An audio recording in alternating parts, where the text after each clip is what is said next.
Social media पर reels बनाने की वजह से पति पत्नी में विवाद हो जाता है और विवाद इस कदर बढ़ जाता है कि पति पत्नी में से पत्नी की मौत हो जाती है और उसकी मौत का कारण कोई और नहीं बल्कि उसका पति है जो उसको जान से ज़्यादा प्यार किया करता था। भोजपुर के अनाइठ गांव में रहने वाले अनिल चौधरी का विवाह घटना से 10 साल पहले उसी की प्रेमिका अन्नू के साथ होता है और विवाह के बाद वे दोनों पति पत्नी बाहर गांव से चले जाते हैं और गांव से बाहर अपना जीवन व्यतीत करने लगते हैं, जहां पर अन्नू को रील्स बनाने का शौक़ लग जाता है। शौक़ के बाद वे सोशल मीडिया पर रील्स बनाती और शेयर करती थी, जिसकी वजह से दोनों पति पत्नी में अक्सर झगड़ा हुआ करता था। झगड़ा जब हद से ज़्यादा बढ़ने लगता है तो वह अनिल चौधरी अपनी बीवी को और अपने परिवार को वापस अपने गांव ले आता है और अपने गांव अनाइठ में ही अपने घर पर रहने लगता है। उसको लगता था कि अनाइठ में रहने पर ये मेरे माँ बाप की सेवा करेगी, अन्नू फिर बदल जाएगी और गृहस्थी में वापस आ जाएगी सोशल मीडिया को छोड़कर। लेकिन ऐसा नहीं होता है। अन्नू किसी भी कीमत पर सोशल मीडिया को छोड़ने पर राज़ी नहीं थी और दोनों में अक्सर नोकझोंक पहले की तरह ही चल रही थी। दोनों का जीवन वैसे तो बहुत खुशहाल था, लेकिन जब सोशल मीडिया बीच में आ जाता है तो उन दोनों के बीच अक्सर कलेश होने लगता है। घटना से एक दिन पहले जब अनिल शाम को घर वापस आता है तो वह बहुत ही ज़्यादा गुस्से में होता है। इतने गुस्से में होने के बावजूद भी वह घर में कोई कलेश नहीं करता है और कोई भी लड़ाई झगड़ा नहीं करता है। लेकिन भोजन ग्रहण करने के बाद, खाना खाने के बाद जब दोनों पति पत्नी अपने कमरे में सोने के लिए जाते हैं तो उन दोनों में विवाद होना शुरू हो जाता है। विवाद इस कदर बढ़ जाता है कि घर से बर्तन की आवाज़ बाहर तक आने लगती है। बर्तनों के गिरने की आवाज़ को सुनकर अनिल के माता पिता ऊपर उसके कमरे में जाते हैं, जो कि दूसरी मंजिल पर रहा करते थे। वे जब उसके कमरे के पास पहुंचते हैं तो अचानक ही उसके कमरे में बहुत सन्नाटा हो जाता है और बहुत शांति हो जाती है। अनिल के माता पिता कमरे में शांति हो जाने के बाद फिर उस कमरे को नॉक करना गलत समझते हैं। उनको लगता था कि अगर वे कमरे को नॉक करेंगे तो दोनों अपनी अपनी बात अपने माता पिता के आगे रखेंगे, जिसके बाद उन दोनों में दोबारा से विवाद होना शुरू हो जाएगा। विवाद से बचकर वो दोनों नीचे चले जाते हैं और अपने अपने कमरे में सोने लगते हैं। सोने के बाद जब उसकी माँ सुबह उठती है तो वह देखती है कि अनिल ना काम पर गया है और ना ही उसके कमरे का कोई दरवाज़ा खुला है। वह घर में साफ़ सफाई में लग जाती है और झाड़ू पोंछा करने लगती है। झाड़ू लगाते हुए जब वह उसके कमरे में पहुंचती है तो वह देखती है कि उसके कमरे में बहुत ज़्यादा शांति थी और किसी भी तरह की हलचल की आवाज़ नहीं आ रही थी। वह कमरे को नॉक करती है और अंदर अपने बेटे और बहू का हाल पूछती है तो वहाँ से कोई भी जवाब नहीं आता है, जिसके बाद वह बहुत डर जाती है और डर के मारे वह अपने पति यानी अनिल के पिता को बुलाती है। वे आकर दरवाजे पर पूछताछ करना शुरू करते हैं, लेकिन अंदर से कोई जवाब नहीं आता है। जब जवाब अंदर से नहीं आता है तो दोनों बहुत डर जाते हैं और डर कर दरवाज़ा तोड़ देते हैं। दरवाज़ा तोड़ने के बाद जब मंज़र उनकी आंखों के सामने आता है तो वे दोनों खौफ के मारे डरने लगते हैं और खौफज़दा हो जाते हैं। लेकिन अनिल के माता पिता अपनी बहू को इंसाफ दिलाने में पीछे नहीं हटते हैं। वे तुरंत ही पुलिस को फ़ोन लगाते हैं, बिना किसी हिचकिचाहट के, बिना किसी भेदभाव के वे पुलिस को बुलाते हैं और सारी घटना की जानकारी पुलिस को दे देते हैं। ये मालूम होते हुए कि इसका कातिल, इसका दोषी मेरा खुद का बेटा है और बेटे की जुदाई का गम बुलाकर वे इंसाफ का साथ देते हैं। जब पुलिस को वे कॉल करते हैं तो पूरी घटना की जानकारी दे देते हैं। नवादा थाने की पुलिस तुरंत ही घटनास्थल पर आ जाती है और शव को अपने कब्ज़े में ले लेती है। शव को कब्ज़े में लेने के बाद आरोपी को तुरंत गिरफ्तार कर लिया जाता है। आरोपी को गिरफ्तार करने के बाद आरोपी के पिता शिव शंकर चौधरी बयान देते हैं और बयान देते हुए उन्होंने बताया कि मेरा बेटा अनिल चौधरी और अन्नू दोनों बाहर रहा करते थे, जिसके बाद उनका जीवन बहुत सुखी सुखी चल रहा था। लेकिन कुछ समय पहले से मेरी बहू सोशल मीडिया पर रील्स बनाना स्टार्ट कर देती है, जो मेरे बेटे को बिल्कुल पसंद नहीं था।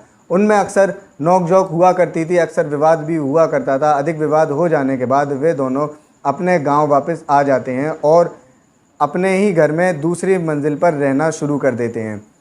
घटना से एक दिन पहले उन दोनों में भोजन के बाद अधिक विवाद होता है। विवाद के बाद वे जाते हैं कमरे में मालूम करने के लिए, लेकिन वहाँ तब तक शांति हो जाती है। मौत की इस सन्नाटे को वे सुकून शांति समझ बैठते हैं और जाकर अपने कमरे में सो जाते हैं।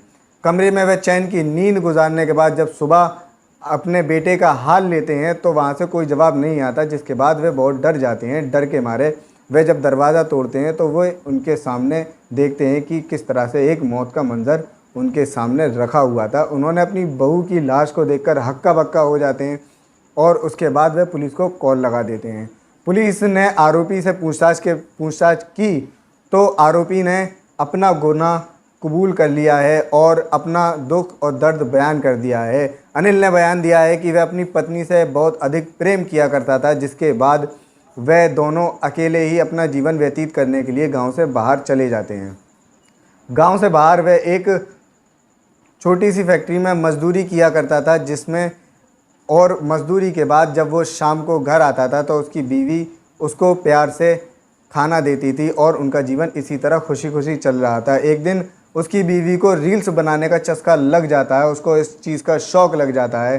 रील्स वह बनाती थी, उसको रील्स बनाने से कोई आपत्ति नहीं थी, लेकिन समय बीतता जा रहा था। उसकी बीवी जब फेमस होना शुरू होती है तो रील्स उसकी फैक्ट्री के वर्कर और अन्य दोस्तों के पास भी पहुंचना शुरू हो जाती है, जिसके बाद वह दोस्त उसका मजाक उड़ाना शुरू कर देते हैं और अन्नू पर गंदे गंदे कमेंट करना शुरू कर देते हैं, जिसको वह बर्दाश्त नहीं कर पाता है और वह इस सब को बंद करने के लिए अपनी बीवी को बोलता है। लेकिन अन्नू इस बात पर राज़ी नहीं होती। बात हद से ज़्यादा बढ़ जाती है और हद से ज़्यादा बात बढ़ने के बाद वह घर वापस आता है और अपनी बीवी से सोशल मीडिया का ऐप अनइंस्टॉल करने के लिए बोल देता है। लेकिन उसकी बीवी सोशल मीडिया का ऐप डिलीट करने के बात पर राज़ी ही नहीं होती। दोनों में विवाद बहुत अधिक हो जाता है। देर रात तक हुए विवाद के बाद वह अगले दिन अपने गांव जाने का फ़ैसला करता है और फैसले के बाद वह अपने गांव वापस आ जाता है अपने माता पिता के पास। अपने माता पिता के पास आकर उसको लगता था कि शायद अन्नू बदल जाए और पुरानी अपनी ज़िंदगी को कबूल कर ले, लेकिन अन्नू को सोशल मीडिया का शौक़ लग चुका था। वह बिल्कुल भी मानने वाली नहीं थी। सोशल मीडिया पर बढ़ती पॉपुलैरिटी के चलते अन्नू का चेहरा उसके गांव वालों के सामने भी आ जाता है और उसके गांव के दोस्त भी उसका बहुत ज़्यादा मजाक उड़ाने लगते हैं। ना केवल दोस्त ही, उसके रिश्तेदारों में भी उसकी बहुत बेइज्जती होना शुरू हो जाती है और उसके ऊपर गंदे गंदे कमेंट करना शुरू कर देते हैं। और ना केवल कमेंट बल्कि वह अन्नू के ऊपर लालचन भी लगाना शुरू कर देते हैं, जो उसके पति अनिल चौधरी को बिल्कुल भी पसंद नहीं आता है। वह इसका विरोध करना शुरू कर देता है और माता पिता के सामने भी उनकी अक्सर लड़ाई हुआ करती है। अनिल बयान देता है कि घटना से एक दिन पहले जब वह अपने दोस्तों से मिलता है तो उसकी बहुत ज़्यादा बेइज्जती की जाती है और मजाक उड़ाया जाता है, जिसके बाद वह आग बबूला होकर घर वापस आता है। लेकिन वह अपनी बीवी से कुछ भी नहीं कहता।